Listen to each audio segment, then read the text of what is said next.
হযরতে আবু বকর সিদ্দিক রাদিয়াল্লাহু তাআলা আনহু আমার মায়ার নবী হায়াতুন নবীকে কেমন ভালোবাসতেন। আমার আল্লাহ তো বলেছেন, বন্ধু গো আপনারে যারা ভালোবাসবে, আপনারে কষ্ট দিলে ঈমান বরবাদ হয়ে যাবে, আমল বরবাদ হয়ে যাবে।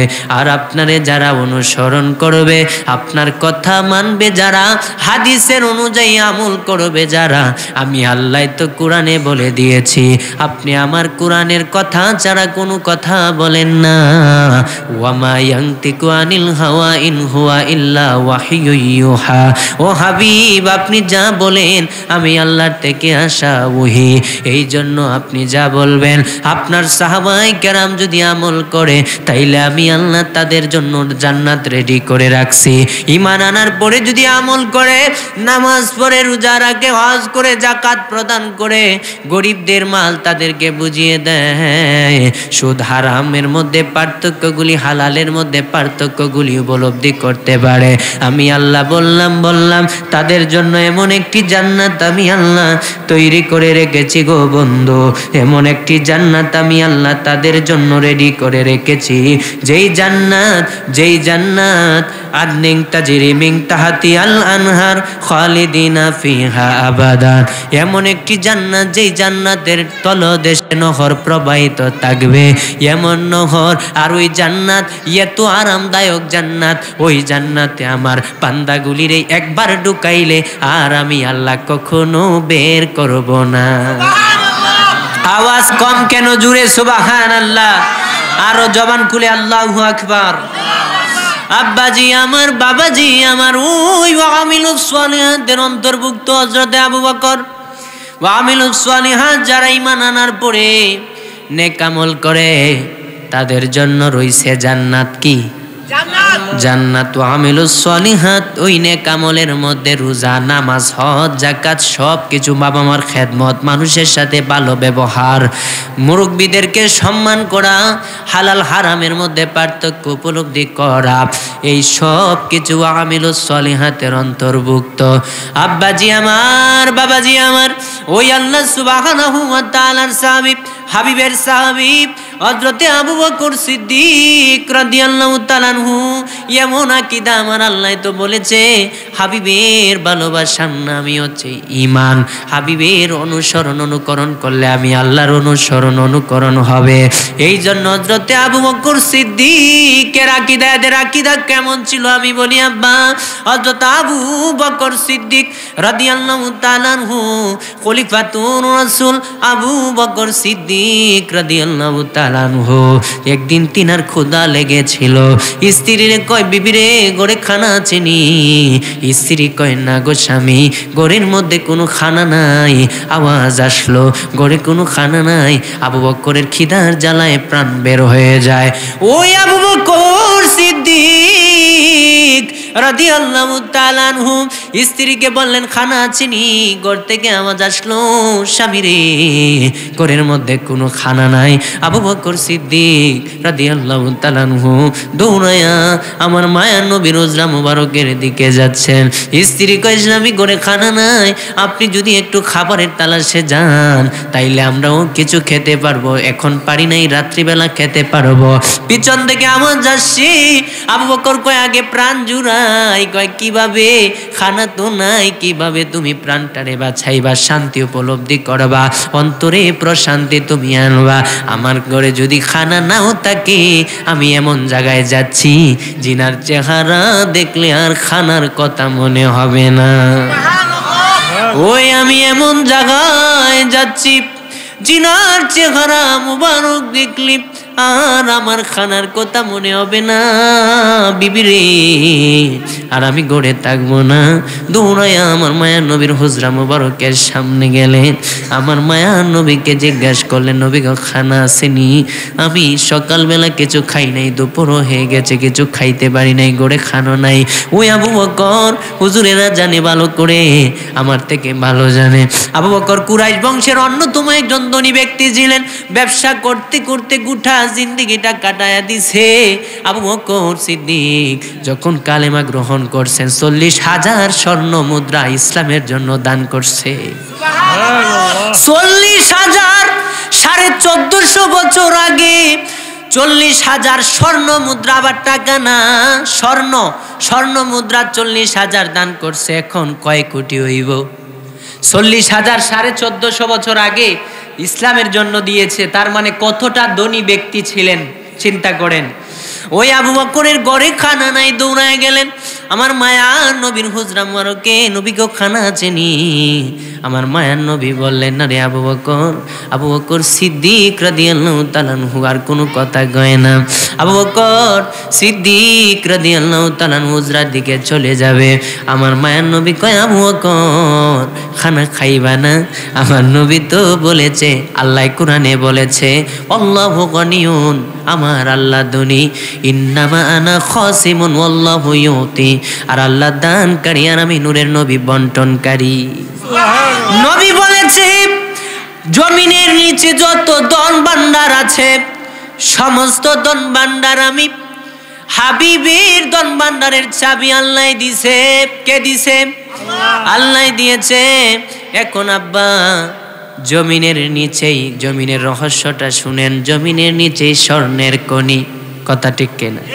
জমিনের নিচেই রূপার খনি, জমিনের নিচেই গ্যাসের খনি। কিছুদিন আগে আমাদের সিলেটের তৈলের খনি পাওয়া গেছে। এইটা আল্লাহর বড় একটা নিয়ামত, কথা কোন ঠিক কিনা? এই আল্লাহ আমাদের কত নিয়ামত দিছে, আফসোস কিন্তু আমরা নিয়ামতের শুকরিয়া আদায় করি না। এই জন্য আল্লাহ কয় কুতিলাল ইনসানু মা আকফারা, মানুষ ধ্বংস হোক, মানুষ হোক কৃতজ্ঞ। পূর্বে আয়াতটা বলছিলাম, মিন আইয়ি শাইইন খলাকা, আমি মানুষদেরকে কি হতে বানাইছি, মানুষ কি ভুলে গেছে? আমি আল্লাহ কিভাবে বানাইছি? মানুষের বানাইছি, তাদের হাত দিয়েছি, হাতের মধ্যে শক্তি দিয়েছি। আমি আল্লাহ তাদেরকে সুপরিমিত করেছি, তাদের পথকে সহজ করে দিয়েছি। কি পথ? যে আপনি হাঁটবেন, রাস্তা দিয়ে হাঁটবেন, এই পথ না। পথটা হচ্ছে নামাজ পড়বেন। কিভাবে পড়বেন? হাবিবেরে পাঠায়া আমার আল্লাহ নামাজ পড়াটা সহজ কইরা দিছে। কথা কন, কিভাবে পড়বেন?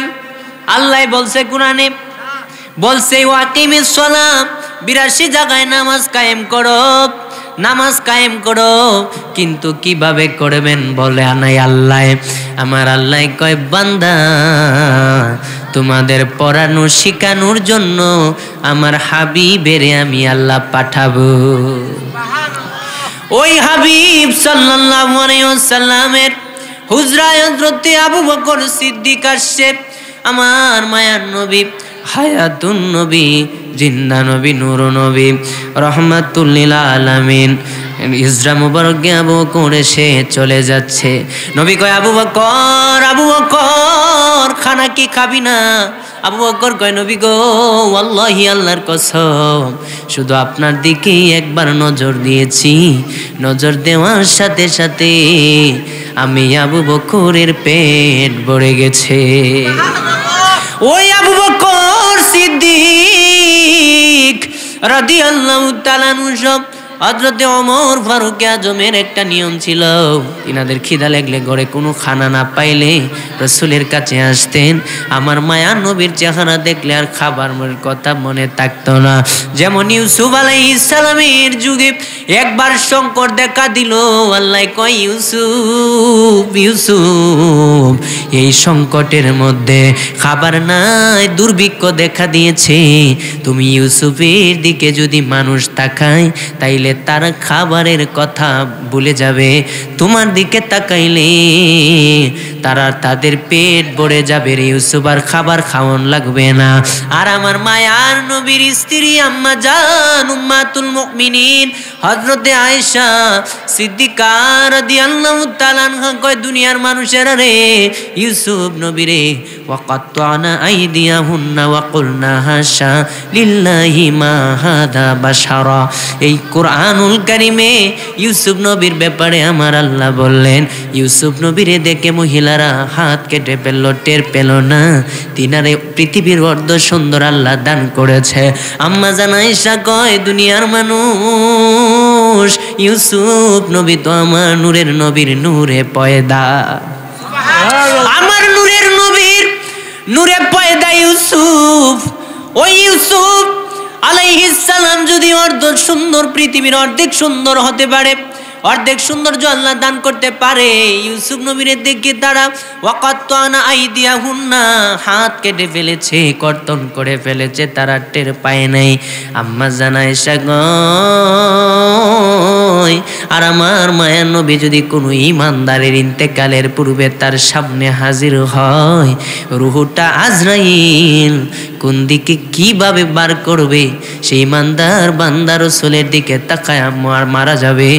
তার ওই আজরাইল যে তার কষ্ট দিয়ে তার রূহটা কবজ করছে, ওই ইমানদার বান্দাটা একটা মুহূর্তের মধ্যে টের পাইব না।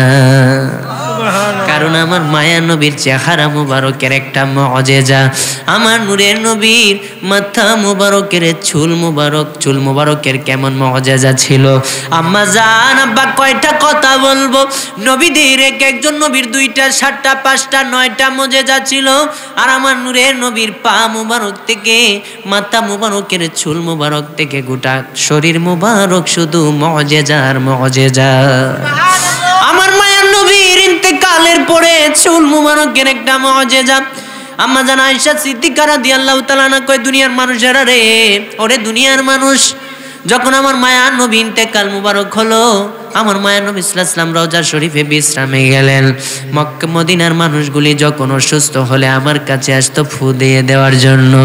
আমি আয়েশা বলতাম, ফু দেওয়া লাগবে না, একটা পেয়ালা বা এক বাটি বা এক পেয়ালা পানি আনতো এটাতে ফু দেওয়ার জন্য, যেন তাদের বাচ্চাগুলি শেফা পায় অসুস্থতা দেখে। আমি আয়েশা সিদ্দিকা রাদিয়াল্লাহু তাআলা আনহার ফু দেওয়া লাগতো না, কারণ আমি আমার মায়ার নবী সাল্লাল্লাহু আলাইহি ওয়াসাল্লামের একটা চুল মুবারক সংগ্রহ করে রেখেছিলাম গভীর যত্নে। কোনো মানুষগুলি অসুস্থ হয়ে আসলে আমি ওই পানি, এক পেয়ালা পানির মধ্যে, বাটির মধ্যে পানি নিয়ে আল্লাহর হাবিবের চুল মুবারকটা একটু চুবাইয়া দিতাম, আর ওই ব্যক্তিটা, অসুস্থ ব্যক্তিটারে খাওয়ায়া দিতাম। খাইতে দেরি হইতো, কিন্তু অসুস্থ থেকে পরিত্রাণ পাইতে দেরি হইতো না। আসতে মানি না জবান খুলে, আরো জোরে। আব্বাজি বাবাজি, ওই আল্লাহ সুবহানাহু ওয়া তাআলার হাবিবের সাহাবী আবু বকর সিদ্দিক রাদিয়াল্লাহু তাআলা আনহু,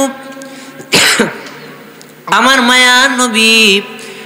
মায়ার নবীর এমন একজন সাহাবী ছিলেন, তিনি যখন কালেমা পড়েন নাই তখন থেকে নবী সাল্লাল্লাহু আলাইহি ওয়াসাল্লামের সাথে একটু ভালো সম্পর্ক ছিল। তখনও আবু বকর সিদ্দিকের নবীজির সাথে ভালো সম্পর্ক ছিল। তখনও ঈমান আনেন? আপনারা আলোচনা বুঝতেছেন? তাইলে বলেন, তখনও ঈমান আনেন? ছাত্র তাইলে ভালো, প্রথম তো গা। মাশাআল্লাহ, আল্লাহ পাক আমার ভাইজানদের কণ্ঠের মধ্যে বরকত দান করুক, পড়ে না আমিন। এই কণ্ঠটা যেন আল্লাহর ইবাদত, আল্লাহকে সন্তুষ্ট করার জন্য হয়, সকলে পড়ে না আমিন। দুনিয়ার কোনো স্বার্থের জন্য যেন আমরা কাজ না করি, শুধুমাত্র আল্লাহ এবং তার রসুলকে রাজি খুশির জন্য যেন আমাদের এই পরিশ্রমগুলি হয়, সকলে পড়ে না আমিন। আব্বাজান বাবাজান, ওই আবু বকর সিদ্দিক রাদিয়াল্লাহু তাআলা আনহু তখনও কালেমা পড়েন নাই, ঈমান আনেন নাই। তার পূর্বে রসুলের সাথে ভালো সম্পর্ক ছিল। আবু বকর সিদ্দিক রাদিয়াল্লাহু তাআলা আনহু তিনি মাঝে মাঝে ব্যবসায় গেলে সিরিয়ার মধ্যে আমার মায়ার নবীকে সফর সঙ্গী হিসেবে দুইজন যাইতেন। আর আবু বকর সিদ্দিক তখন ঈমান আনেন নাই, কিন্তু আমার হাবিবের সাথে বড় ভালো সম্পর্ক ছিল। কারণ আবু বকর সিদ্দিক কখনো মিথ্যা কথা বলেন নাই যখন কাফের অবস্থায় ছিলেন। তবে আবু বকর সিদ্দিক রাদিয়াল্লাহু তাআলা আনহুর আব্বাজান তিনি আবার মূর্তির পূজা করতেন। আবু বকর সিদ্দিকের রাদিয়াল্লাহু তাআলা আনহুর আম্মা জান ছিলেন আশিকে রাসূল। আবু বকর সিদ্দিক রাদিয়াল্লাহু তাআলা আনহু যখন ঈমান আনেন নাই, কিন্তু তিনি কখনো মূর্তির পূজা করেন নাই। সুবহানাল্লাহ, আরো জবান খুলে সুবহানাল্লাহ। মূর্তির পূজা একবারে তিনি ঘৃণা করতেন, ওই আবু বকর সিদ্দিক। কারণ আল্লাহ পাক আবু বকর সিদ্দিক রাদিয়াল্লাহু তাআলা আনহু সাহাবায়ে কেরামের মধ্যে শ্রেষ্ঠ, মুসলমানদের মধ্যে শ্রেষ্ঠ, উম্মার মধ্যে স্বীকৃতি পেয়েছেন সাহাবায়ে কেরাম। কথা কোন ঠিক কিনা?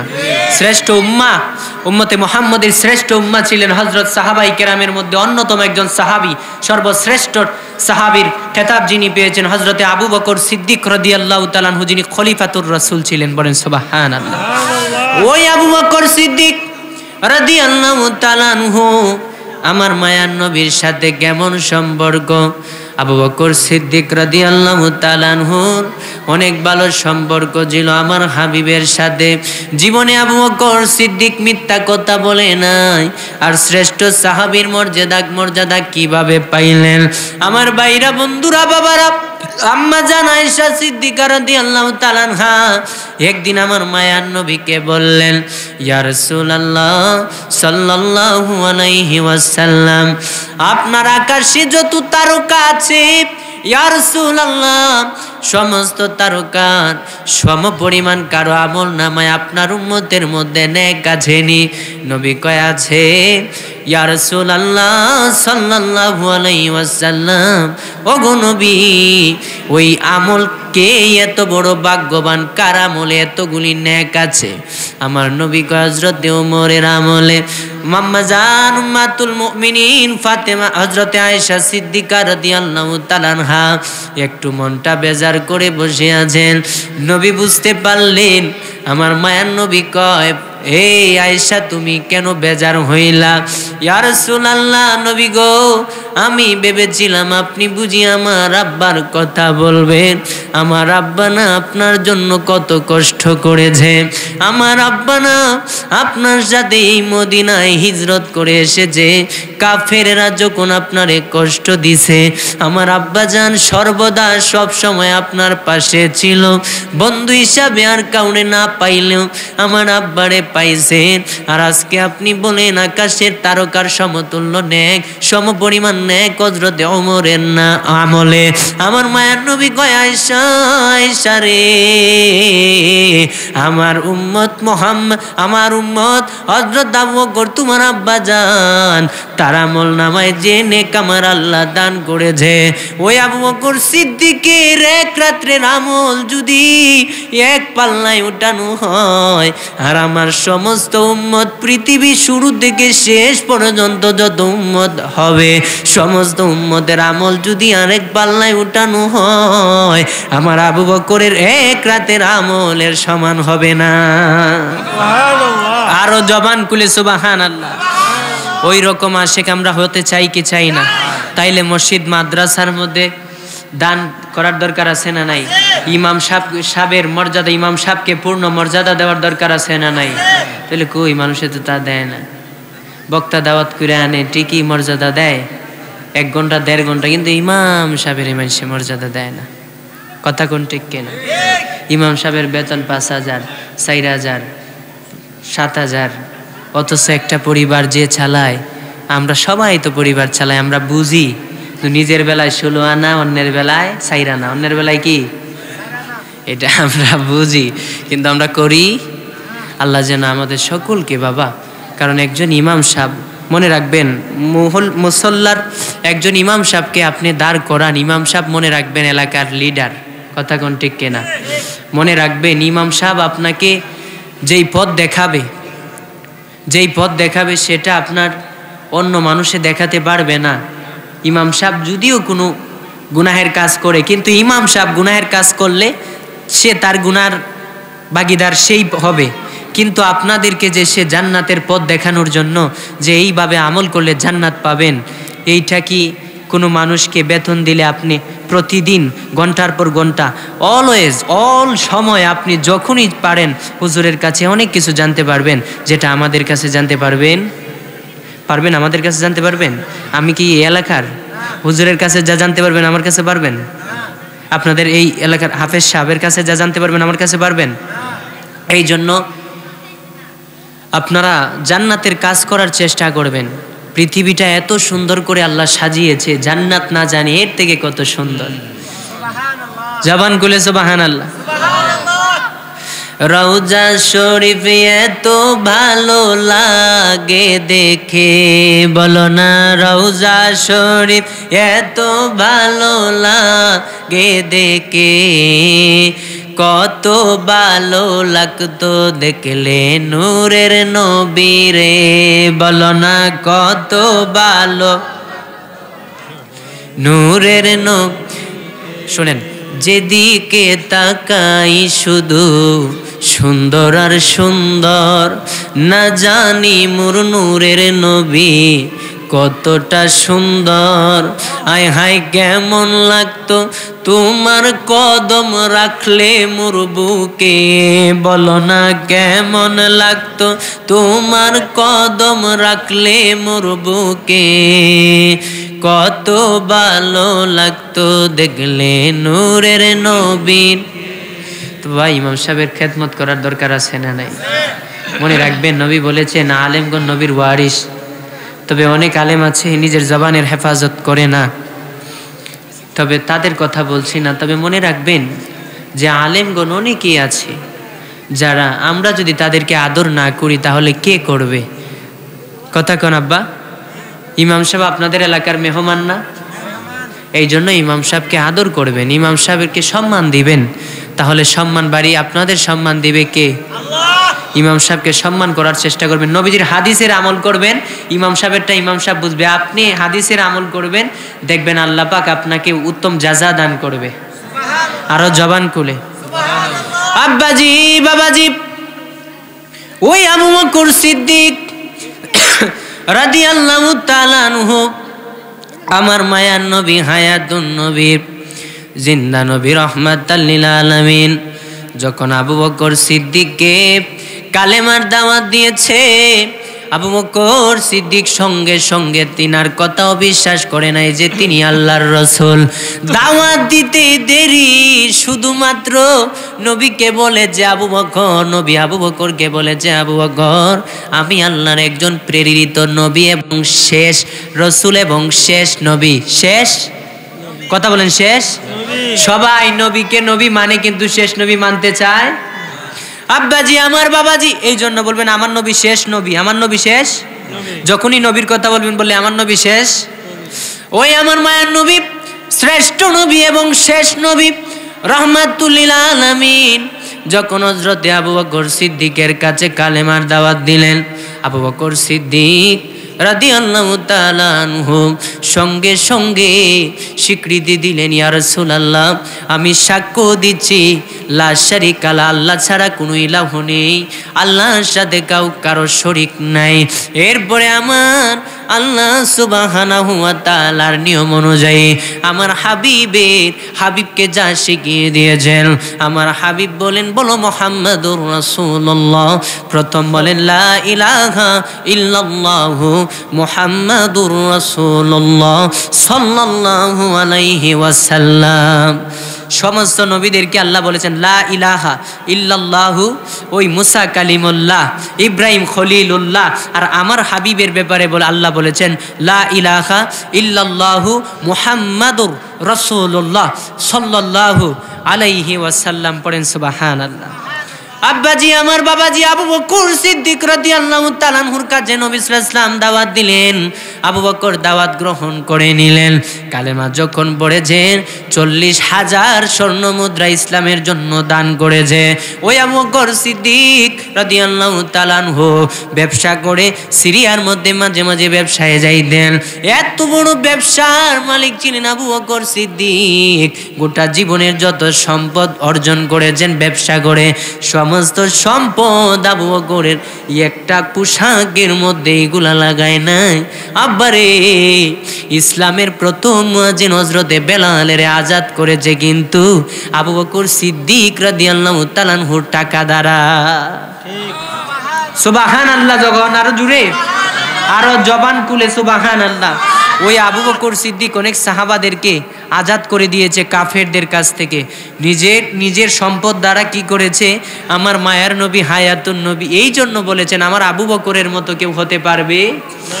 এক একজন সাহাবীকে আল্লাহর হাবিব এক এক ভাবে সম্মান দিয়েছেন। সম্মানটা দিয়েছেন কে? আল্লাহ। তবে আল্লাহর থেকে, আল্লাহর কর্তৃক হাবিবের কাছে আসছে, হাবিব শুধু ঘোষণাটা শুনাইছে, শুধু ঘোষণাটা।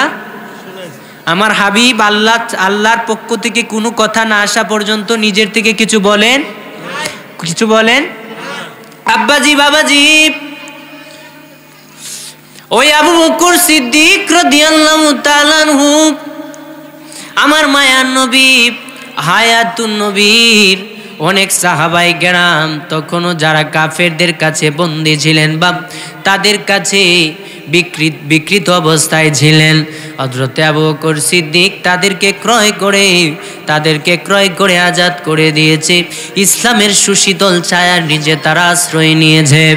ও ইসলামের প্রথম মুয়াজ্জিন হযরতে বেলাল রাদিয়াল্লাহু তাআলা আনহু, তিনাকে হযরতে আবু বকর আজাদ করে দিয়েছে।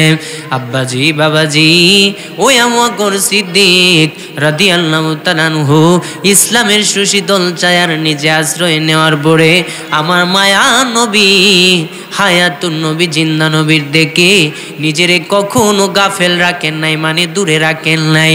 ওই মায়ার নবী রহমাতুল লিল আলামিন যেই জায়গায় যাইতেন আবু বকর সিদ্দিক রাদিয়াল্লাহু তাআলা আনহু ওই জায়গার মধ্যে আমার মায়ের নবীর সাথে যাইতেন। একবার আমার হাবিবুল্লাহ সাল্লাল্লাহু আলাইহি ওয়াসাল্লাম প্রকাশ্যে কালেমার দাওয়াত দিতে গেলেন বাইতুল্লাহ শরীফের সামনে। বাইতুল্লাহর সামনে দাওয়াত দিলেন আবু বকর সিদ্দিক, একটু বিলম্ব হয়েছিল ওই জায়গায় যাইতে। আর কাফেরগুলি আমার মায়ের নবীরে মারতে মারতে একেবারে অজ্ঞান করে ফেলেছে। নাউজুবিল্লাহ পড়েন। আমার হাবিবের আঘাত করতে করতে, প্রহার করতে করতে আমার মায়ার নবী রাহমাতুল লিল আলামিনের মাথা মুবারক পেটে রক্তগুলি জমিনের মধ্যে ঝরছে। হযরত আবু বকর একটু দৌড়ায়া একটু পিছনে পড়ে গেলেন। এই জন্য যেই মাত্র দেখলেন আমার হাবিবের কাফেররা পাকড়াও করে আছে মারার জন্য, মেরে অনেকেই মারছে, আবার আঘাত করার জন্য যাচ্ছে ছোট্ট যুবকগুলি দুষ্ট মক্কার যুবকগুলি মায়ার নবী হায়াতুন নবীরে মারার জন্য আরো তেরে যাচ্ছে। এই জন্য আবু বকর সিদ্দিক রাদিয়াল্লাহু তাআলা আনহু দৌড়ায় সকলের মধ্যখানে যা ঢুকে গেলেন। আমার মায়ার নবীরে বুক মুবারকের মধ্যে জড়ায়া ধরলেন। কাফেরদের আঘাতে হযরতে আবু বকর সিদ্দিক অজ্ঞান হয়ে গেলেন, হুঁশ হারিয়ে ফেললেন। আব্বারে অনেকক্ষণ পরে কাফেরেরা যখন চলে গেল আবু বকর সিদ্দিকের বাড়ির লোকেরা তার বাড়িতে নিয়ে গেলেন, নিয়ে সেবা যত্ন করতে লাগলেন। আর আমার মায়ের নবীকেও একজন সাহাবী এসে নিয়ে গেলেন। আব্বাজি বাবাজি, ওই মায়ের নবী সাল্লাল্লাহু আলাইহি ওয়াসাল্লামেরও খেদমত করতেছেন। এমন সময় হযরতে আবু বকর সিদ্দিক রাদিয়াল্লাহু তাআলা আনহুকে যখন নিজের হুজরা মুবারকে নেওয়া হলো, ওই জায়গায় তিনার আম্মা জান সহ অনেকে ভাই বেরাদার যারা ছিল, তিনার ভাইয়েরা যারা আছে বা যারা আত্মীয় স্বজনেরা সবাই আবু বকর সিদ্দিক রাদিয়াল্লাহু তাআলা আনহুর খেদমত করতে লাগলেন। সেবা যত্ন করার পরে অনেক পরে যখন আবু বকর সিদ্দিকের হুঁশ আসলো, আবু বকর সিদ্দিক হুঁশ আসার পরে কোনো কথা বলে না, শুধু প্রথম একটা কথা বের হয়েছে, আমার নূরের নবী কেমন আছে। হায় হায়, আবু বকর সিদ্দিক রাদিয়াল্লাহু তাআলা আনহু পিঠা মায়ের আঘাতে অজ্ঞান হয়ে গেলেন। আবু বকর সিদ্দিক যখন হুঁশ আসলো সেবা যত্নের পরে, আবু বকর কয় আমার মায়া নবী কেমন আছে। আবু বকর সিদ্দিকের আম্মা জান বলতেছেন আব্বা নবী সাল্লাল্লাহু আলাইহি ওয়াসাল্লাম অনেক ভালো আছে। আবু বকর কয় যতক্ষণ না আমার মায়ের নবীরে আমি নিজের চোখে দেখব ততক্ষণ আমি এক ফোঁটা পানিও আমার মুখে নিব না। কালো হাবশি বেলালে ভালোবাসলো ওই পাগলে ও। তবে এই কথাটা বলার আগে আমার হাবিবের সাহাবী হযরতে আবু বকর সিদ্দিককে নিয়ে রাদিয়াল্লাহু তাআলা আনহুকে নিয়ে আমার মুর্শিদ কেবলা এই গজলটা লিখেছেন আল্লামা ওয়ালিউল্লাহ আশিকি হুজুর কেবলা। আপনারা জানেন আমার পীর মুর্শিদ আল্লামা ওয়ালিউল্লাহ আশিকি হুজুর আপনাদের ওইদিকে হয়তো বা আসছেন অনেক আগে, কিন্তু চিনে না সুন্নি জামাতরা হুজুরের আদর করে, যেমনই আছে মানুষ আদর করে। তো আমার মুর্শিদ কেবলা আল্লামা ওয়ালিউল্লাহ আশিকি হুজুর কেবলা একটা গজল লিখেছিলেন। এই গজলটা এক সময় অনেক জনপ্রিয়তা পেয়েছিল। মদিনা মদিনা আশিক মুমিনের ঠিকানা, বলবেন তো ইনশাআল্লাহ? তাইলে মহাব্বতে নবীর মহাব্বতে সকলে দিদারের আশায় বলেন মদিনা মদিনা আশিক মুমিনের ঠিকানা। আয় হায় দিদার চেয়ে কাঁদো বাবা, দিদার চেয়ে বাবা হও না নবীর দিওয়ানা। মদিনা মদিনা আশিক মুমিনের না, বলো না মদিনা মদিনা আশিক মুমিনের ঠিকানা। আয় হায় পাকালো হাবশি বেলালে ভালোবাসলো ওই পাগলে ও বলো কালো হাবশি ভালোবাসলো ওই পাগলে ও ইসলামের প্রথম মুয়াজ্জিন ইসলামের প্রথম মুয়াজ্জিন বানাইলেন রাব্বানা মদিনা মদিনা আশিক মুমিনের ঠিকানা বলো না মদিনা মদিনা আশিক মুমিনের ঠিকানা আয় হায় নবীর শ্রেষ্ঠ সাহাবী হযরত আবু বকর সিদ্দিকী বলো না নবীর শ্রেষ্ঠ সাহাবী হযরত আবু বকর সিদ্দিকী ভালোবেসে শুইলেন পাশে ভালোবেসে শুইল পাশে যায়া দেখো মদিনা মদিনা মদিনা আশিক মুমিনের না বলো না মদিনা মদিনা আব্বাজান বাবাজান ওই আবু বকর সিদ্দিক রাদিয়াল্লাহু তাআলা আনহু ইসলামের প্রথম খলিফা ওই আবু বকর সিদ্দিক রাদিয়াল্লাহু তাআলা খলিফাতুর রাসূল আবু বকর সিদ্দিক রাদিয়াল্লাহু তাআলা আমার মায়ার নবীরে কেমন ভালোবাসতেন মারে কয় না আমি খাবো না মায় জুরাজুরি করে আব্বা এক ফুটা পানি পর্যন্ত তুমি পান এখনো কোনো নাই এতক্ষণ তোমার মায়ের আঘাতে তোমার জিহ্বাটা শুকিয়ে গেছে গলাটা শুকিয়ে গেছে একটু পানি অন্তত খাও আবু বকর কয় মা না আমি পানি খাবো না তবে আমার হাবিবের যদি দেখতে পারি কেমন আছে তারপরে আমি পানি পান করব আবু বকর সিদ্দিক অসুস্থতাও নিয়ে অসুস্থ শরীর নিয়ে মাকে সহ আল্লাহর হাবিবের দেখতে গেলেন গিয়া দেখলেন আমার মায়া নবীর বিছানায় শুয়ে আছে আবু বকর হাউমাউ করে ছোট্ট বাবুর মতো কেঁদে গয় নবী গো আমার উপরে আল্লাহর লানত কারণ আমি আবু বকর আপনি নূরে নবীরে হেফাজত করতে পারি নাই ওগো নবী আমি আল্লাহর কাছে তো পাপী হয়ে গেলাম কাল হাসুরে আমি আবু বকর ইয়া রাসূলুল্লাহ যদি আমি আসামির কাঠ গোড়ায় দাঁড়িয়ে যাই গো নবী আপনি নূরে নবী আমার জন্য সুপারিশ কইরে জবান খুলে সুবহানাল্লাহ ওই আবু বকর সিদ্দিক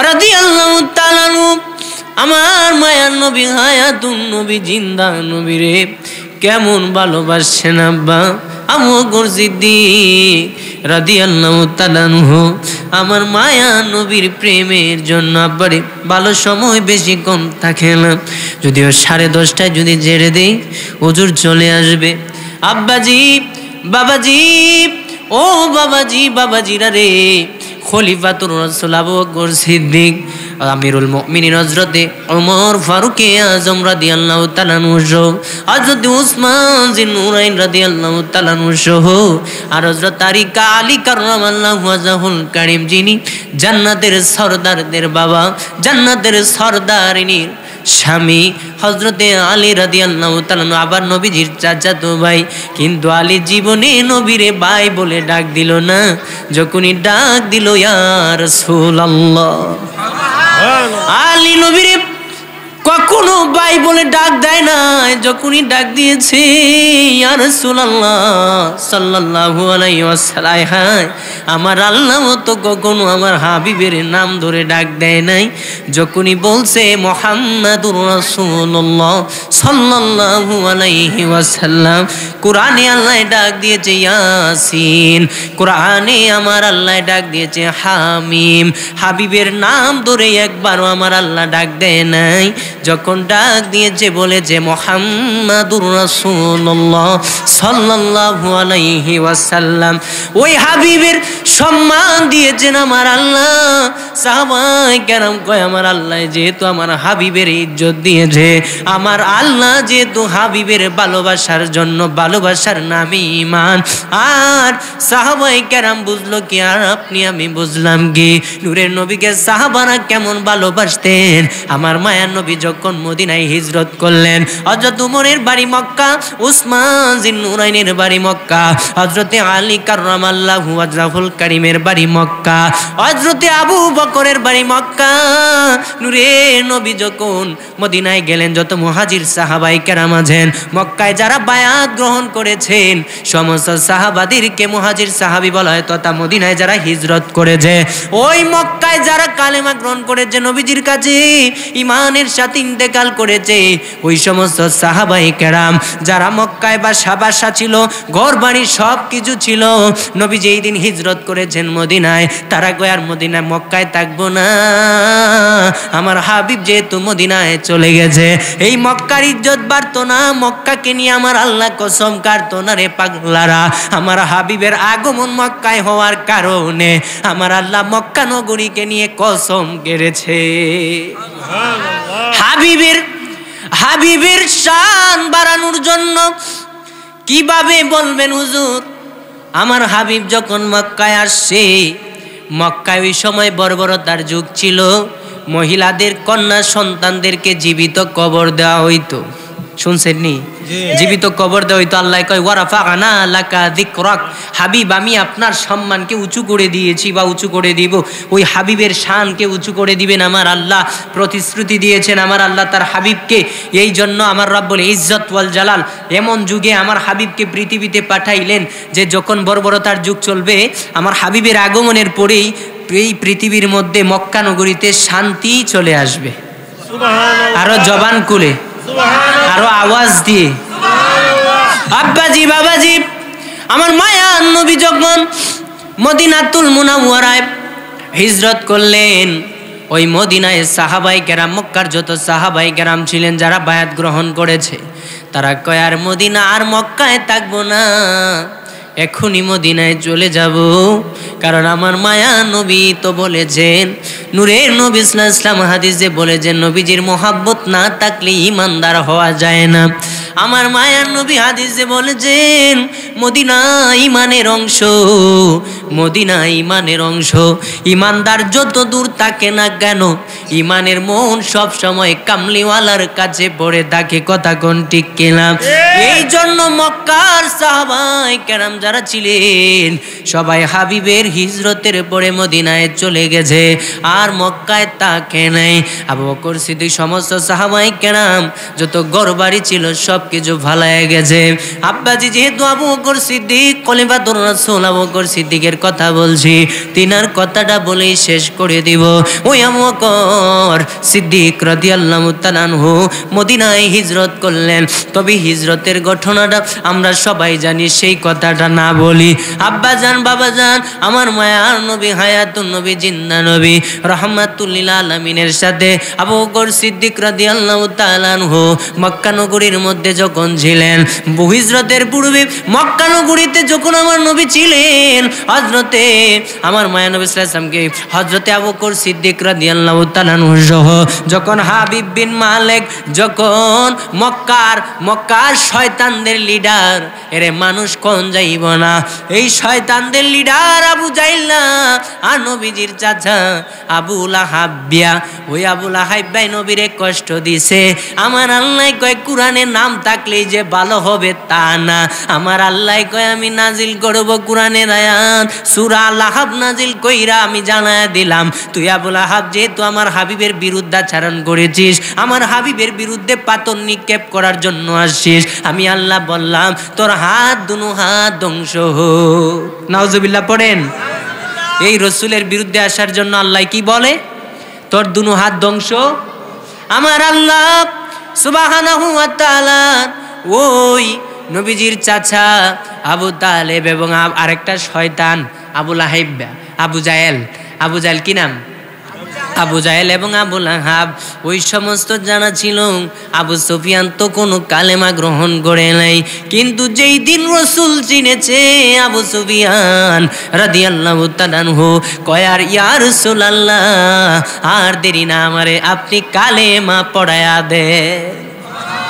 তো যারা নবী চিনছে তারা নবীর বিরুদ্ধে তলোয়ার ধরে নাই, নবীর পক্ষে তলোয়ার ফালায়া নবীজির কাছে কালেমা পড়ে ইসলামের সুশীতল ছায়ার নিচে আশ্রয় নিয়েছে। সুবহানাল্লাহ। আব্বাজি বাবাজি, হযরতে আবু বকর সিদ্দিক রাদিয়াল্লাহু তাআলা আনহুকে নিয়ে যখন মক্কার কাফের আবু জাহিল বলল, হাবিব বিন মালিক ইয়ামেনের গভর্নর হাবিব বিন মালিককে বলল, ও হাবিব বিন মালিক, আপনি তো শুনেন না আমাদের মক্কার মধ্যে একটা ছেলের জন্মাইছে, ওর নাম মুহাম্মদ, আবার সে নিজের নবী দাবি করে। আমরা বলি সাল্লাল্লাহু আলাইহি ওয়াসাল্লাম, কারণ যেহেতু নবীর নাম নিলে দুরূদ শরীফ পড়া ওয়াজিব। সুবহানাল্লাহ পড়েন। আমার হাবিব সাল্লাল্লাহু আলাইহি ওয়াসাল্লামের বিরুদ্ধে হাবিব বিন মালিকের কাছে নালিশ করল, আবু জাহেল যে আমাদের মক্কায় একটা ছেলে যার যে সে নিজেকে নবী দাবি করে, আপনি যদি আবার সে পাগল, এক এক সময় এক এক কথা বলে, তার কাছে নাকি আসমানের ফেরেশতা আসে, এইগুলা তো আমরা বিশ্বাস করি না। আপনি যদি একটু মক্কায় আসতেন, তার বিরুদ্ধে একটা মিটিং আমরা জমাবো, বিচারের একটা পরিবেশ জমাবো, তার এক শাস্তির কোঠায় আনতে হবে। আপনি আসেন। আবু জাহিলার কথা শুনে হাবিব বিন মালিক তখনও কালেমা পড়ে নাই। হাবিব বিন মালিক কাফের অবস্থায় মদিনাত মক্কাতুল মুকাররমায় আসছে, বিশাল একটা কাফেলা নিয়া মক্কার মধ্যে আসার পরে এইদিকে আবু জাহেল এই রকম নয়, এর থেকে বড় একটা পরিবেশ, এর থেকে বড় একটা কনফারেন্সের মতো একটা আয়োজন করছে, কারণ ইয়ামেনের গভর্নর আসবে। হাবিব বিন মালিকের জন্য একটা স্বর্ণের চেয়ার রাখছে, আর আবু জাহিলার জন্য একটা রূপার চেয়ার রাখছে। নিজেরে পণ্ডিত মনে করে, কথা কোন ঠিক কিনা? তো নিজেরে এখন আবু জাহেল পাশে বসে, হাবিব বিন মালিক স্বর্ণের চেয়ারে বসছে, নিজের জন্য তো একটা লাগবো। যারা দেখবেন আমাদের সমাজে যারা দুষ্ট মানুষ আছে, নিজের প্রশংসা নিজেই করে, এরা আবার মানুষের প্রশংসা করলে কি আসে যায় এটা এরা মনে করে না, যে আমি নিজেই আমার কদ্দুর আমার ডুল পিঠে আলামো। কথা কোন ঠিক কিনা? নিজের ডুল নিজে পিঠা ওরা লোক আছে না নাই? অনেক আছে। তো ওই আবু জাহিল এইরকম নিজের ডুল নিজে পিঠাইতো। পাশে একটা রূপার চেয়ার, একটা স্বর্ণের চেয়ার রেখেছে আমার মায়ের নবী রাহমাতুল্লিল আলামিন। ওই কনফারেন্সের মধ্যে আমার রসুলকেও দাওয়াত করলো, একটা পত্র লিখলো যে আপনি এখানে আসেন। আবু জাহেল একটা পত্র লিখলো। হাবিব বিন মালিক বললেন যে একটা পত্র লিখে তুমি যার বিরুদ্ধে আজকের এই সমাবেশটা, তাকে তুমি আহ্বান করো ওই জায়গার মধ্যে, তাকে তুমি দাওয়াত করো, ওই জায়গার মধ্যে আনো, কারণ যার বিরুদ্ধে নালিশ সে না থাকলে বিচারটা পরিপূর্ণ হবে না। এই জন্য হাবিব বিন মালিক একটা কাফেলা নিয়ে মক্কাতুল মুকাররমার মধ্যে আসলেন। আব্বাজি আমার, বাবাজি আমার মায়ার নবী হায়াতুন নবীকেও একটা কাঠের মাধ্যমে দাওয়াত করলেন। আমার মায়ার নবী বললেন, ও আবু বকর চলো। আবু বকর সিদ্দিক রাদিয়াল্লাহু তাআলা কয়, নবী গো কে কে যাবে? আমার মায়ার নবী কয়, তুমি আর আমি। আবু বকর কয়, ইয়া রাসূলুল্লাহ চিন্তার ব্যাপার, এরা এতগুলি মানুষ, আর আপনি আর আমি যাব। আমার নবী কয়, লা তাহজান। আবু বকর কুরআনের আয়াত আল্লাহ বললেন, লা তাহজান, চিন্তা করো না আবু বকর, ইন্নাল্লাহা মা'ানা, তোমার আমার সাথে আছেন কে? আবু বকর টেনশন করিস না, তোমার আমার সাথে আমার আল্লাহ আছে। নবী সাল্লাল্লাহু আলাইহি ওয়াসাল্লাম গেলেন, অনেক কথা সেটা বললাম না। হাবিব বিন মালিক কয়, আপনি যে নিজের নবী দাবি করেন, আপনি যে শেষ নবী দাবি করেন, তাইলে আপনি কয়েকটা আমি শুনছি নবীদের অনেকগুলি মুআজিজা ছিল বা আছে, আপনি যদি কয়েকটা মুআজিজা দেখাইতে পারেন, তাইলে আমি হাবিব বিন মালিক গোটা কাফেলা সহ কালেমা পড়ে ফেলবো। আস্তে মানি না, আরো জবান কোলে। আমার মায়ার নবী হায়াতুন নবী জিন্দা নবীকে হাবিব বিন মালিক বললেন, আকাশের যে একটা সূর্য, ওই আকাশের সূর্যটা তোমার কি করতে হবে জানোনি? নবী সাল্লাল্লাহু আলাইহি ওয়াসাল্লাম কয় কি? উরিদু আন তাখিবাস শামসা, আকাশের যে সূর্যটা আছে এইটারে সরায়া আকাশের মধ্যে দেখুন কিন্তু চাঁদ নাই, তবে চাঁদটারে আনতে হবে। শুধু আনাই লাগবো, শুধু আইনাই শেষ নয়, ওই চাঁদটারে নিচে আনতে হবে। আর নিচে আইনা চাঁদের সাক্ষী দিতে হবে তুমি আল্লাহর নবী।